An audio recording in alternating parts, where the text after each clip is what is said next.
La mort amoureuse, c'est l'histoire de Rosaria, une fille un peu spéciale parce que dès le début de notre histoire, elle présente des pouvoirs hors du commun. En plus de ça, elle semble particulièrement réceptive à ce que dégagent les gens autour d'elle. Ça en fait des capacités hors normes. Et justement, au chevet de sa mère malade, elle ressent que quelque chose ne va pas. Pour Rosaria, ça ne veut dire qu'une chose, les jours de sa mère sont plus que comptés. Mais depuis le début, quelqu'un est terré dans l'ombre et suit la jeune femme en silence. Avec tous ses problèmes, elle a clairement pas la tête à gérer les fantômes de sa maison. La mystérieuse personne se présente. Il s'appelle Lucius et affirme qu'il n'est pas qu'un simple fantôme.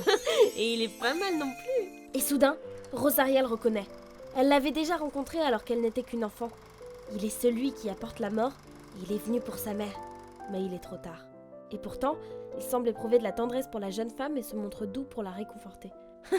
Quelle ironie. C'est à l'enterrement de sa mère qu'elle recroise le mystérieux spectre. Son père semble également le connaître et hurle à sa fille de ne jamais l'approcher et de ne pas le laisser la toucher. Pourtant, en le voyant dehors dans la neige, elle ne peut s'empêcher d'aller chercher des explications auprès de la mort en personne.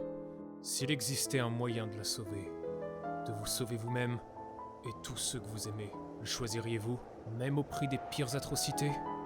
Elle répond à l'affirmatif et... Il l'embrasse Quoi? Est-ce qu'il l'a vraiment embrassée?